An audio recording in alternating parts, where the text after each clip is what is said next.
Selamat pagi anak-anak. Gimana kabarnya hari ini?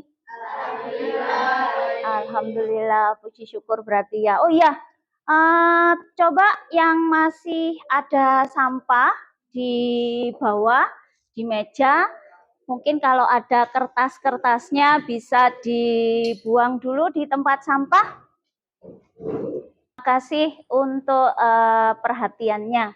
Jadi kalau kelas kita bersih itu kita belajarnya juga nyaman. Oke, sebelum dimulai pembelajaran hari ini, Bella disiapkan dulu teman-temannya untuk berdoa. Doa mulai. Assalamualaikum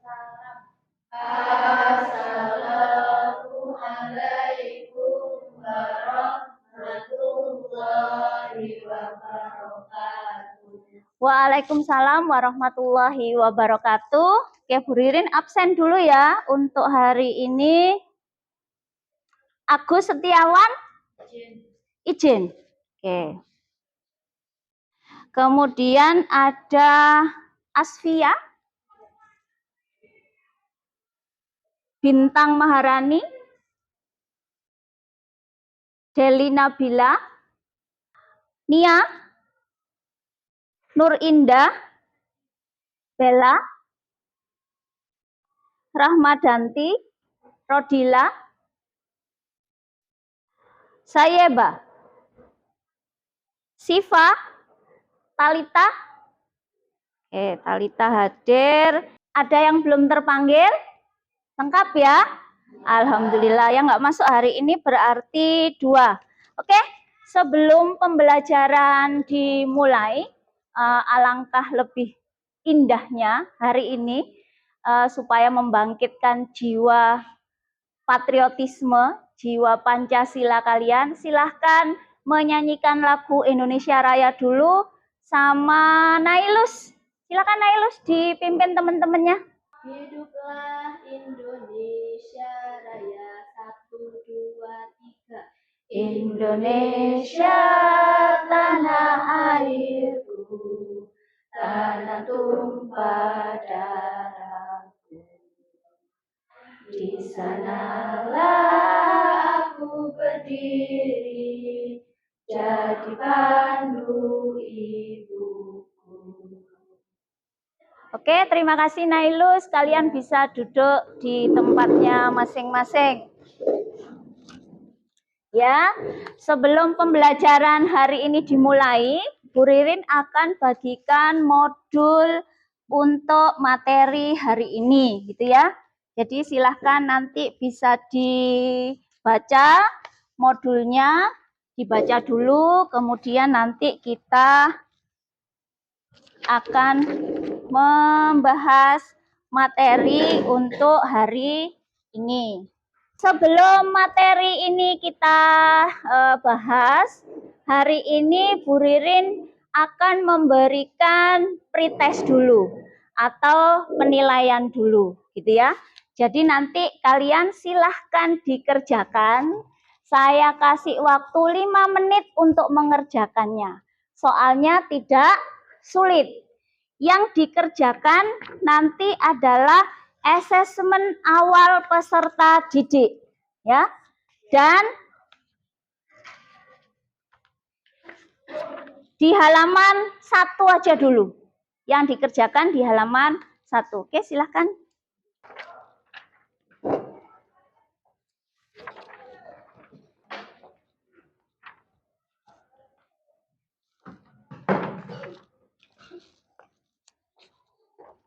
Sudah selesai? Yang sudah selesai bisa dikumpulkan. Sudah, oke. Terima kasih. Oke, kalau memang tadi sudah, kira-kira soalnya tadi sulit gak? Enggak ya, soalnya cukup mudah. Oke, hari ini Bu Ririn akan menjelaskan tentang materi kita. Yang pertama adalah elemennya adalah elemen marketing. Kemudian capaian pembelajarannya pada fase F ini bahwa peserta didik mampu memahami konsep pemasaran mulai dari struktur dan bentuk pasar, strategi bauran pemasaran, pengembangan produk siklus daur hidup produk. Peserta didik juga dapat menerapkan strategi pemasaran, promosi, dan menggunakan material promosi, baik secara online maupun offline. Peserta didik juga dapat membuat brand yang dapat mewakili identitas bisnis dan menetapkan harga jual produk. Tujuan pembelajarannya ada 3. Yang pertama adalah peserta didik setelah berdiskusi mampu mendesain brand produk dengan kriteria menampilkan nama produk, logo, perpaduan warna, dan filosofinya dengan kreatif. Yang kedua, peserta didik setelah berdiskusi mampu merancang brand tagline dengan kriteria menonjolkan manfaat atau keunggulan brand dan tidak meniru tagline bisnis lain dengan penuh tanggung jawab. Dan yang terakhir adalah peserta didik setelah berdiskusi mampu membuat brand yang dapat mewakili identitas bisnis dengan mandiri. Oke, sebelum pembelajaran hari ini kita mulai, silahkan tangan kanannya menyentuh ke temennya. Sentuh temennya. Yang nggak bisa disentuh deketan. Yang nggak bisa disentuh berdekatan. Kamu sentuh yang sana. Oke.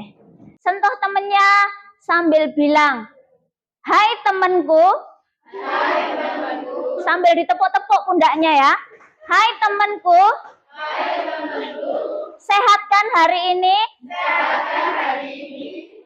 Dengarkan aku. Dengarkan aku. Nanti waktu pelajarannya Bu Ririn,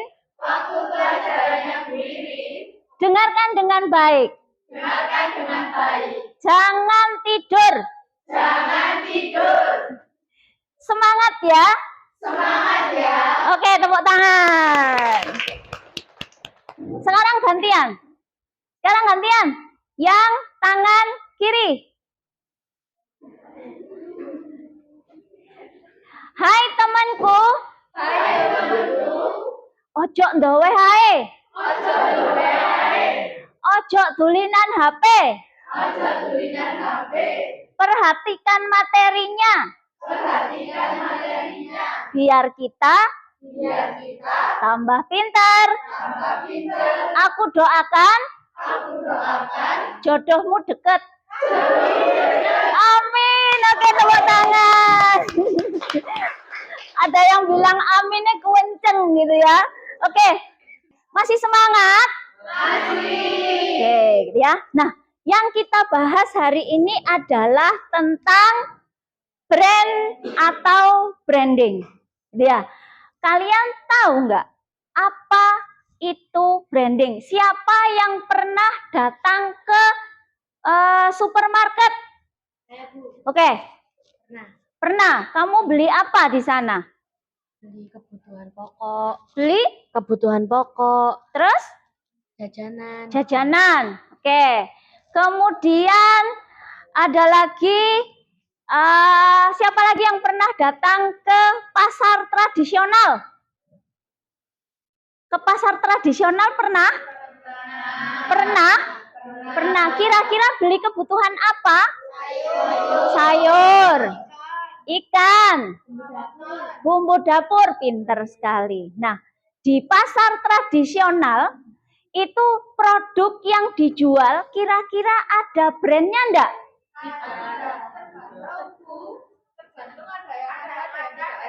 Di pasar tradisional tergantung, ada yang ada brandnya, ada yang tidak ada. Kalau pasta gigi, kita selalu ingat dengan yang namanya Pepsodent. Padahal kita tahu produk di luar yang ada di supermarket dan sebagainya, itu produknya sangat banyak sekali. Tapi kenapa kok kita belinya Pepsodent? Kenapa kok kita belinya Pepsodent? Ayo. Karena tadi sudah dikatakan bahwa brandnya sangat terkenal. Kalau Bu Ririn bilang mie instan, semua sepakat? Kok bisa ya? Kok bisa semua sepakat sama Indomie? Saya juga bawa loh, Rek. Produk-produk ini harganya cukup mahal, tapi karena barangnya branded, barangnya cukup ternama, sehingga walaupun mahal, tetap konsumen akan membeli, gitu ya. Ini konsepnya tentang branding atau brand. Kita harus tahu dulu artinya. Branding itu apa? Ya, branding adalah seluruh aspek visual, termasuk logo, nama, yang membentuk identitas perusahaan dan membedakannya dari yang lain. Ini adalah elemen kunci untuk membangun hubungan jangka panjang dengan pelanggan. Ini definisi branding. Branding adalah proses membangun, memelihara citra, merek, identitas perusahaan, termasuk logo, kemasan, kemudian dan pesan merek. Elemen-elemen yang ada di branding. Nah, nih ya, Bu Ririn bawa produknya Pepsodent. Ini adalah brandnya adalah Pepsodent. Elemen-elemen yang ada di dalamnya meliputi apa saja? Ada logonya, gitu ya. Logo itu nanti bisa berupa huruf, bisa berupa simbol, bisa berupa gambar dan yang lainnya. Kemudian yang berikutnya adalah tagline. Tagline itu apa sih, Rek? Tagline ini adalah kata-kata yang berhubungan dengan produk. Bisa untuk membangkitkan, membangun motivasi, membangun kepercayaan konsumen. Nah, tujuannya untuk apa? Tujuannya untuk membangun pikiran di konsumen. Sehingga tadi kita sebutkan di alam sadar kita, di bawah alam sadar kita, pasta gigi pokoknya Pepsodent.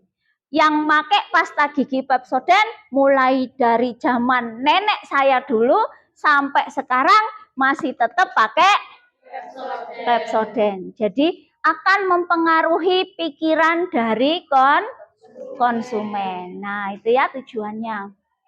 Oke, strateginya.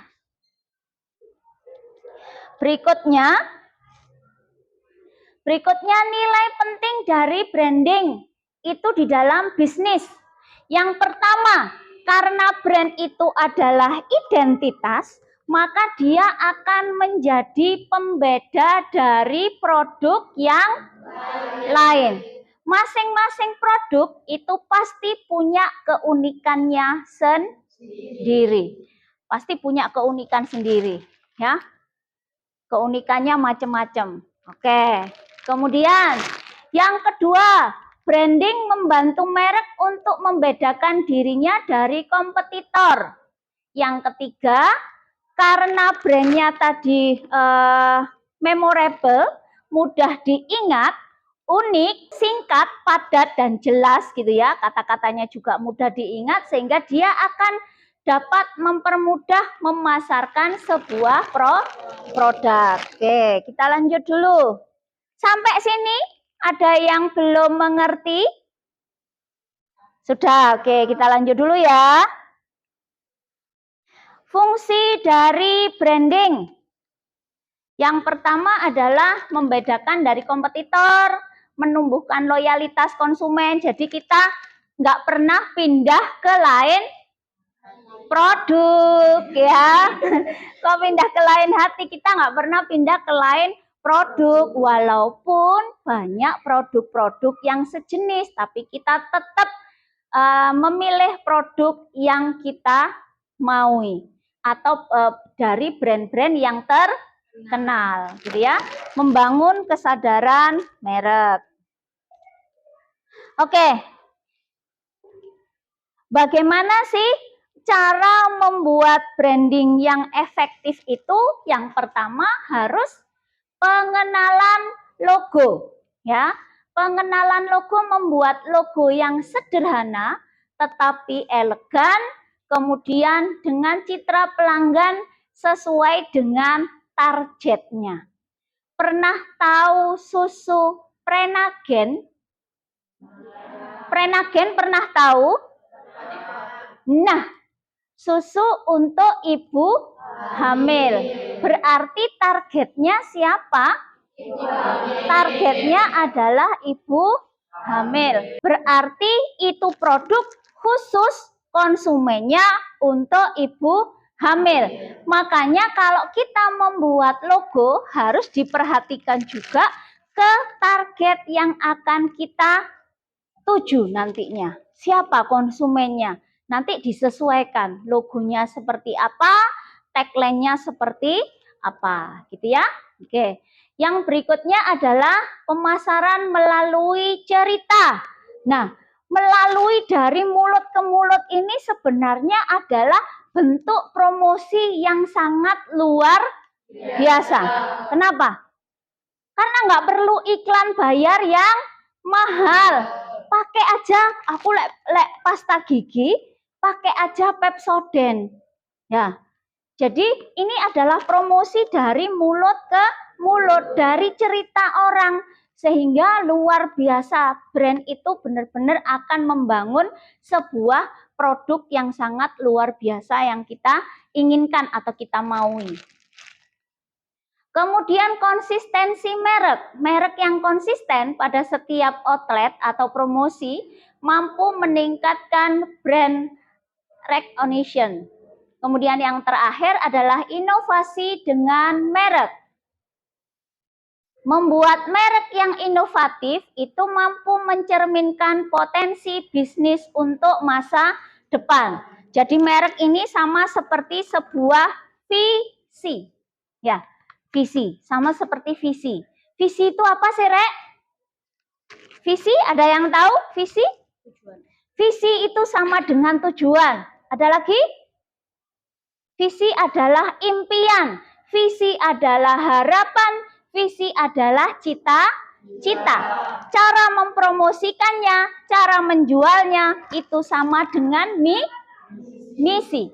Berarti kalau kita mau jualan produk, harus tentukan visi dan misinya. Oke. Nah ini ya. Tadi kita sudah bicara tentang tagline. Tagline pada brand adalah istilah dalam pemasaran yang merupakan deskripsi singkat, hanya terdiri dari beberapa kata yang dapat menggambarkan produk secara keseluruhan. Contohnya, yang sebelah kanan pasti semuanya sudah pernah mengkonsumsi, yaitu apa, Rek, mereknya? Oki Jelly Drink. Tagline-nya? Goyang di mulut, tunda lapar di perut. Goyang di mulut, tunda lapar di perut. Bisakah itu membuat mindset kita berbeda? Bisa. Kenapa? Karena dengan tagline ini itu sudah menggiring pikiran kita. Berarti kalau saya minum Oki Jelly Drink, berarti lapar saya jadi tertunda. Apakah iya? Apakah iya? Ada yang bilang tidak. Tapi tagline-nya itu menggiring ke pemikiran konsumen. Loh, luar biasanya tagline seperti itu. Walaupun aslinya kalau kita minum Oki Jelly Drink itu ya masih lapar, belum kenyang juga gitu ya. Oke. Jadi sekarang tugas kalian adalah apa? Membuat brand. Ya, membuat brand itu bagaimana caranya? Nanti di modul sudah ada semuanya. Habis ini saya akan tunjukkan bagaimana tutorial untuk membuat brand tersebut, gitu ya. Nah, sekarang berarti mulai dari ujung kiri saya, oke, Mulai dari ujung kanan wes. Mulai dari ujung kanan silahkan berhitung. 1, 2, 3, 4. Oke, lanjut. Hitungannya sampai 4 saja. Berarti kalau sudah di angka 4 langsung 1 lagi. Oke. Ya. 1.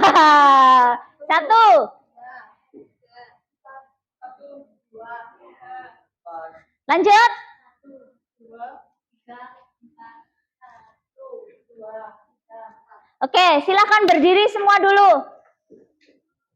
Oke, setelah berhitung tadi, ya, setelah berhitung, silahkan 1 berkumpul yang dapatan nomor 1.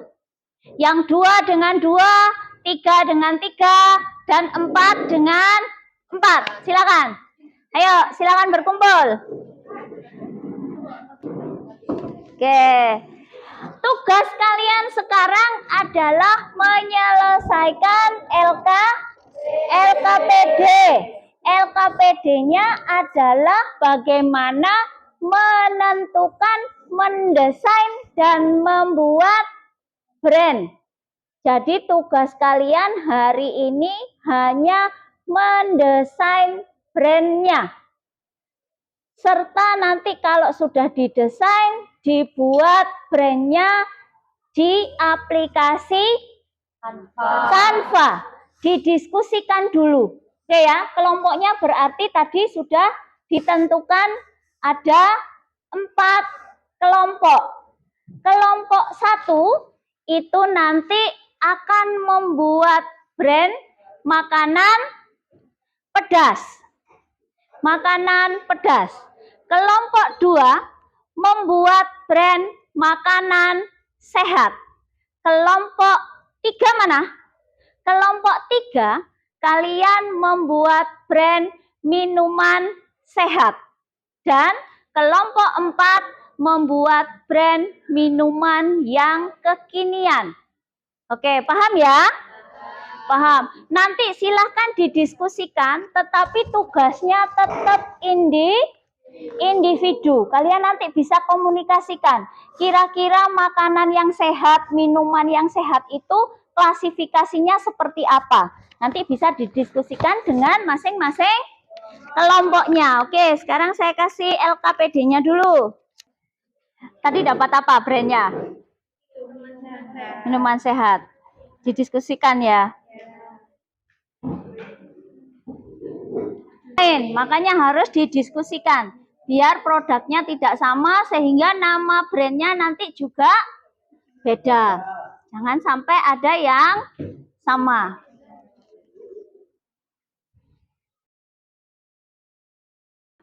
Membangun bisnis dari nol bukan merupakan hal mudah. Akan tetapi, bukan berarti hal tersebut tidak bisa terjadi. Semuanya bisa dimulai dari membuat brand bisnis terlebih dahulu. Dalam membuat brand, tentu harus mempertimbangkan banyak hal. Selain itu, kamu juga harus tahu bagaimana cara membuat brand sendiri yang baik. Brand bukan hanya sekedar logo maupun nama bisnis saja. Brand menjadi ekspektasi bagaimana orang bisa melihat kamu sebagai pelaku bisnis setiap kali berinteraksi dengan pelanggan bisnis kamu. Brand adalah... Oke, sudah selesai semua? Sudah selesai? Oke, sebelum presentasi perwakilan dari kelompok untuk mempresentasikan hasil dari pekerjaannya, hari ini kita ice breaking dulu ya. Oke, ice breakingnya sekarang dipimpin sama teman kita yang ganteng sendiri. Ayo sini, Le. Alul. Yang lainnya juga ikutan nyanyi ya? Iya. Oke, Lul. Penjaga hati ya? Iya.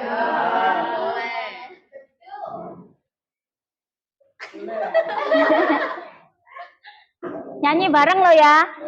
Oke.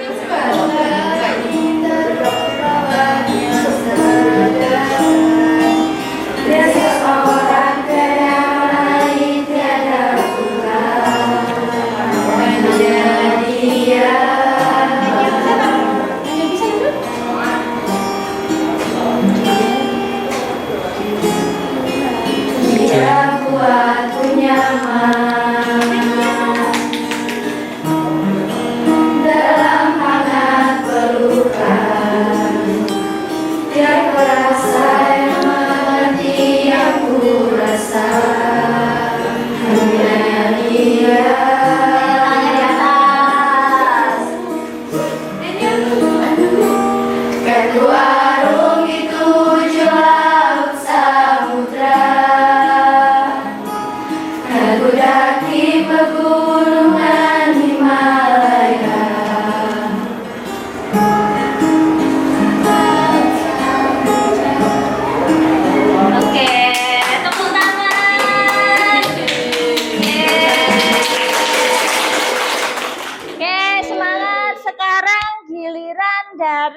kelompok 1 dulu. Siapa perwakilan untuk mempresentasikan dari hasilnya?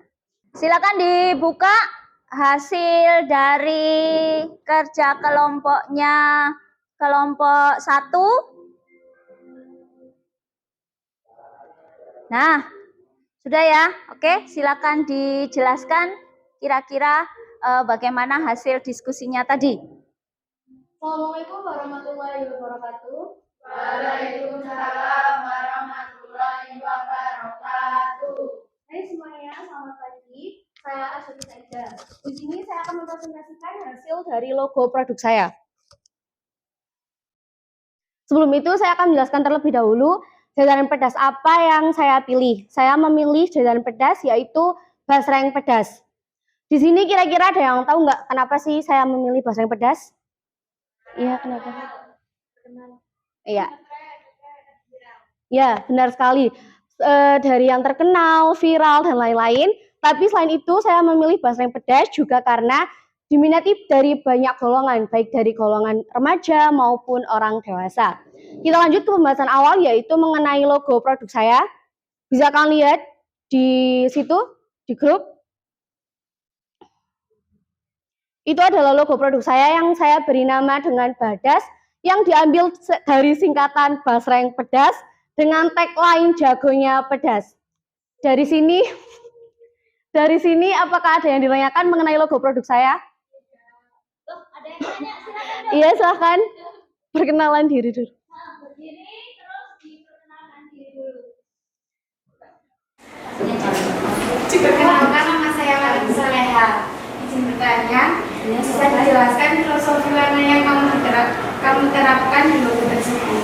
Baik, terima kasih atas pertanyaannya. Izinkan saya menjawabnya. Bisa kalian lihat di situ ada warna merah. Warna merah itu mewakili rasa pedas dan juga warna orange yang memberikan kesan lembut. Warna kuning yang meningkatkan nafsu makan bagi yang melihat, dan juga ada warna putih yang memberikan kesan bersih dan higienis. Terima kasih, apakah sudah terjawab? Ya, terima kasih kembali. Yang lainnya apa, ada yang ditanyakan? Tidak ada. Baik, sepertinya tidak ada. Saya akhiri presentasi kali ini. Apabila ada salah kata atau ucapan, saya mohon sebesar-besarnya. Terima kasih atas perhatiannya. Wassalamualaikum warahmatullahi wabarakatuh. Waalaikumsalam. Kelompok 1 tadi sudah mempresentasikan satu kata untuk kelompok 1. Kita acungkan jempol bareng-bareng sambil berkata bagus, gitu ya. 1, 2, 3. Bagus. Jadi saya kira kalian tadi cukup kesulitan untuk membuatnya, tapi ternyata luar biasa, gitu ya. Kalian sudah mengerjakan tugas dengan sangat baik sekali. Oke, LKPD-nya boleh dikumpulkan. Nanti hasil dari tugas kalian yang membuat brand tadi bisa dijadikan satu di Google Drive. Kemudian nanti silahkan dikumpulkan di Bu Ririn. Oke, sudah alhamdulillah pembelajaran hari ini sampai kita di kesimpulan, gitu ya. Dari apa yang sudah kita bicarakan mulai dari awal tadi sampai dengan akhir pembelajaran, kira-kira ada nggak yang bisa menyimpulkan kegiatan pembelajaran kita hari ini, memberi kesimpulan apa saja yang sudah kita pelajari? Ada yang mau memberikan kesimpulan? Bella, silahkan Bella. Kesimpulan yang didapat, branding adalah kunci yang membangun profil merek yang kuat dan membedakan sisi dari yang lain. Dan itu sendiri kata lainnya percaya. Oke, bagus sekali, tepuk tangan buat Bella, gitu ya. Jadi kesimpulan pada hari ini adalah kita berbicara tentang sebuah kepercayaan. Kepercayaan dalam bentuk branding atau dalam bentuk merek. Kenapa kok merek itu bisa membuat orang lain menjadi percaya? Karena dengan merek itu sama seperti visi dan misi produk yang akan kita jual, gitu ya. Jadi kalau kamu sebenarnya mau jual produk, itu sebenarnya ada visi dan misi di dalam produk itu. Sehingga makanya kenapa sih brand itu begitu sangat penting, sangat berarti, gitu ya. Karena brand, bagaimana membuat brand yang bagus tadi sudah dikatakan di presentasi, harus yang unik, namanya cukup mudah dikenal, logonya gampang diingat, gitu ya. Kata-katanya tidak terlalu panjang. Nah, itu sebenarnya adalah brand, gitu ya. Jadi gimana caranya kalian bisa membuat atau menciptakan brand sendiri dari produk yang ingin kalian jual. Oke, sampai di sini pembelajaran kita hari ini. Kita akan ketemu lagi minggu depan. Jangan lupa nanti untuk penilaian yang berikutnya tentang pembelajaran hari ini bisa diambil dan dikumpulkan di meja Bu Ririn, ya, diletakkan di kantor atau di meja Bu Ririn. Dan ketika kalian meninggalkan kelas, Bu Ririn minta silahkan matikan komputernya dengan baik dan jangan meninggalkan sampah. Ya, jangan meninggalkan sampah, kursinya juga dirapikan ke tempat yang seharusnya. Oke, sekian pembelajaran dari Bu Ririn. Mohon maaf jika ada salah dan kata. Saya akhiri dulu. Assalamualaikum warahmatullahi wabarakatuh. Waalaikumsalam warahmatullahi wabarakatuh.